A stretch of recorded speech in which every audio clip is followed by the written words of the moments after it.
ذکر الہی یاد رکھیے، اس سے دنیا کی اطمینان، امن اور سکون والی زندگی ملی یاد رکھیے۔ اس لیے کہ اگر میں ایک بات کہوں آپ سے، ایک چیز سوال کروں کہ دنیا میں جو کچھ کام کرتے ہیں آپ کیوں کرتے ہیں، تو اچھی زندگی، اور اچھی زندگی میں آپ کہتے ہیں سکون کے لیے۔ اگر میں یہ کہوں کہ آپ کو مال اور دولت سب کچھ دے دو، لیکن آپ اپنے بیوی اور بچوں سے پریشان اور آزمائے جا رہے ہیں، آپ کو سب کچھ مطلب دنیا کے اعتبار سے نعمتیں مل گئی، لیکن آپ صحت سے پریشان ہو رہے ہیں آپ کی، ٹھیک، تو آپ کیا کرتے ہیں؟ دنیا میں ہم لوگ جو اطمینان تلاش کرتے ہیں، کبھی کبھار تو یہ بھی آپ کہتے ہیں پیسہ چلا گیا تو چلیں گا، امن مل جانا جس سے اطمینان ملیں گا، فلاں ہو گیا لوٹ بھی گیا تو چلیں گا، لیکن صحت اچھی رہنا چونکہ اس سے میں اطمینان میں رہوں۔ بھائی باقی کچھ نہیں رہا بھی تو چلتا، امن و امان والا علاقہ چاہیے کم از کم کہ رات میں سکون تو نیند تو سکون سے آئے، تو امن تلاش کرتے، اطمینان تلاش کرتے ہیں۔ تو آج جو ہم یہ نقطہ دیکھ رہے ہیں یاد رکھیں، جو کہ ہمارا چھٹا اصول ہے ایک اچھی زندگی کا، اس نقطے کے اندر ہمارا یہ مسئلے کا حل ہے جو آج بد اطمینانی کی، بے اطمینانی کی، پریشان کن اور سب کچھ نعمتیں ہونے کے بعد بھی ہم پریشان زندگی گزارے ہوئے،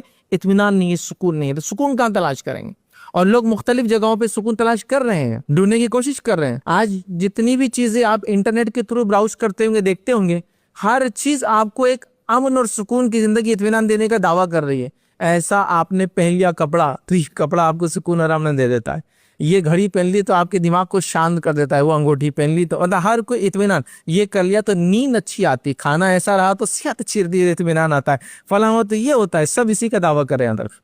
تو لہٰذا وہ امن کہاں ہے، وہ دل کا سکون کہاں ہے، وہ اطمینان کہاں ہے؟ وہ دنیا کی جو نعمتیں اگر کم بھی ہو جائے لیکن اس کی لذتیں، جو فائدہ اٹھانے والی چیز وہ موجود نہ ہو تو پھر کیا کریں گے آدمی، بتائیے؟ تو یہ بڑی اہم چیز ہے، یاد رکھیے۔ تو سکون اطمینان کے لیے یاد رکھیے دل کے یہ جو نقطہ ہے، سب سے اہم نقطہ ہے، وہ ہے ذکر الہی، اللہ رب العزت کا ذکر یاد رکھیے۔ اس لیے کہ یہ کیا دیتا ہے ہم کو، یاد رکھیے، یہ ہم کو دل کو سکون اطمینان دیتا ہے اور غموں سے نجات دیتا ہے۔ اللہ رب العزت قرآن میں فرماتا اور کہتا ہے، سورہ رعد سورہ نمبر 13 اور آیت نمبر اس کے 28 کا ایک حصہ، اللہ فرماتا اور کہتا ہے، الا بذکر اللہ تطمئن القلوب، کہ اللہ کے ذکر میں دل اطمینان پاتے، یاد رکھیں۔ تو ایک اچھی زندگی کا نسخہ یہ ہے کہ دل اطمینان ہو انسان کا، ورنہ نعمتیں ہو کے بھی کیا فائدہ، اولاد ہو کے بھی کیا فائدہ، صحت ہو کے بھی کیا فائدہ، اطمینان نہیں ہے آپ کے دل میں،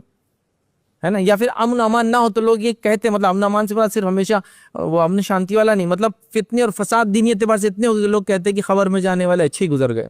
کیونکہ ہم جو فتنوں سے گزر رہے ہیں بڑا ڈر ہے کہ ایمان کے ہاتھ سے نہ چلے جائے، تو دلی سکون چاہتے ہیں۔ اللہ نے کہا الا بذکر اللہ تطمئن القلوب، اللہ کے ذکر میں، اس بات کو یاد رکھ لو، اس بات کو سن لو، الا بذکر اللہ، کہ اللہ کے ذکر میں تطمئن القلوب، اللہ کے ذکر میں ہی دل اطمینان پاتے ہیں۔ تو دل کا اطمینان اور سکون اور غموں سے نجات چاہیے تو اللہ کے ذکر کو ہم کثرت سے کریں۔